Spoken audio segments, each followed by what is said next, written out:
Hey guys, my name is Ruben Dante, and today I am going to talk about the much asked question: how much money do you need to day trade or get started day trading, and how much or how long do you need to achieve your financial goals, or how much money do I need to get started, and how can I make a living full time doing it? So those are two different questions with completely different answers. So the first question is, how much money do you need to get started to day trade stocks? And in the United States, to day trade stocks, you need a minimum of $25,000 at all times, and that is per furnace rules. If you do not have $25,000, you cannot do more than 4 round trip trades of stocks. Now, fortunately, there are multiple asset classes. There's stocks, futures, Forex, and options. So you can get you might not be able to trade stocks if you do not have 25K in America, but you can trade, Forex, which is with as little as $50. And Forex provides a much more dynamic leverage. So basically, with stocks, with $25,000, you can buy up to $100,000 worth of stock because they have a 4-to-1 leverage. With futures, you get much more dynamic leverage. So you basically you get 50-to-1. So you can basically, with $1,000 in the U.S., buy $50,000 worth of currency, and in other countries you get even more than that. You can go to 200 or 1,000-to-1, which I think is bizarre. It's not my comfort level. If it's yours, props to you. But leverage is a double-edged sword, so do keep that in mind. And then with futures, you can, it varies from broker to broker, but you can basically open up a futures account, with as little as $2,000 or $3,000. And futures always also provide very dynamic leverage. So it's different margin requirements for different brokers, but basically for anywhere from $500 to $1,000, $2,000, you can control an NQ contract that's roughly $90,000. So again, it's very, very leveraged.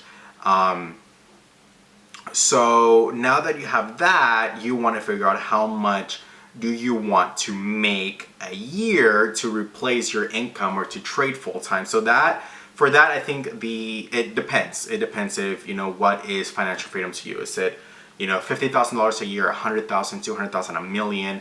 So for easy numbers, let's go with $100,000. So if your goal is to make $100K for the year, I found that the easiest way to meet your goals is to take your yearly income goal, divided by 12 months, which will give you $8,333, and then divided by the trading days, if you want to do it day trading stocks. So there's roughly 22 trading days a month, so that gives you roughly $375, $374 a day of income to make your goal of $100,000 a year. So now that you have that, you can figure out exactly what asset class it is that you can trade.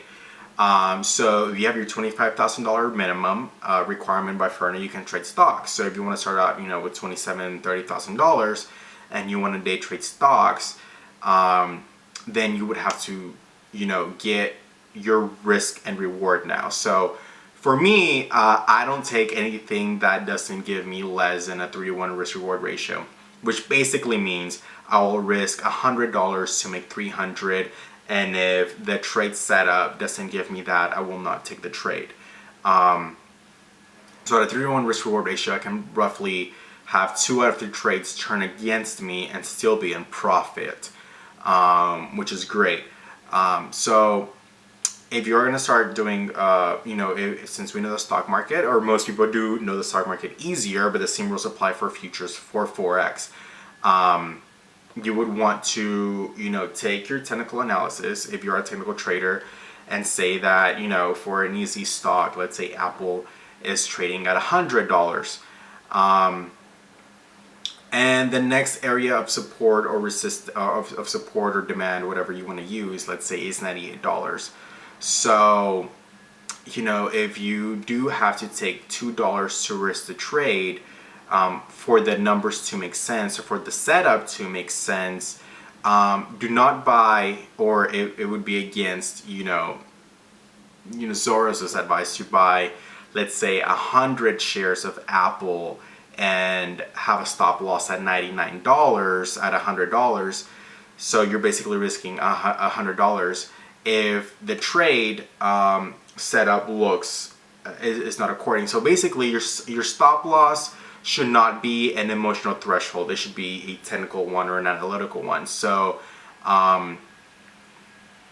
because what you don't want to happen is you buy Apple at $100, you have $100 stop loss, and it comes down to $98.90, and it bounces back because you have to give yourself room to be right, basically. So it would be much more appropriate to buy 50 shares of Apple and have that $2 stop loss down to $98, and then have the appropriate profit taker to meet those requirements.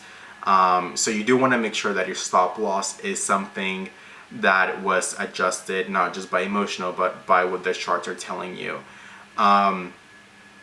What I love about Forex and why I think that so many people should get started with Forex if you're new is because they do have micro lots and mini lots. So the center lot is 100K, then they have the micro the mini lots at 10K, which is $10,000, and then the micro at 1,000.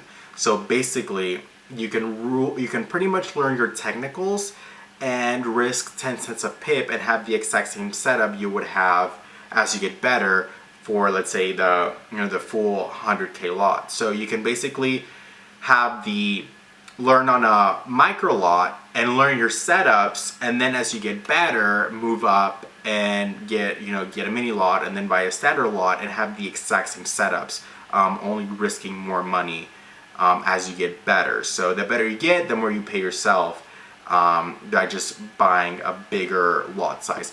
With futures, the NQ futures contract is going to be $5 a tick, $20 a point, and there is no way to kind of adjust that. So you have to be willing to give yourself enough room to be right. So you're usually going to risk $100 to $200 per trade and nothing less on the futures contract, whereas in Forex you could learn on a very small lot size, and the same rules apply as you scale up.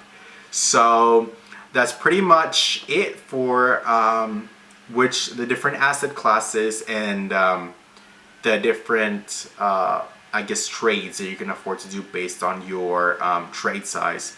And then I'm pretty sure that you get enough information on this video to kind of go home and then make your analysis and make your positions to make them work. So thank you guys for watching the video, and I look forward to your comments and helping you guys with any other questions you might have.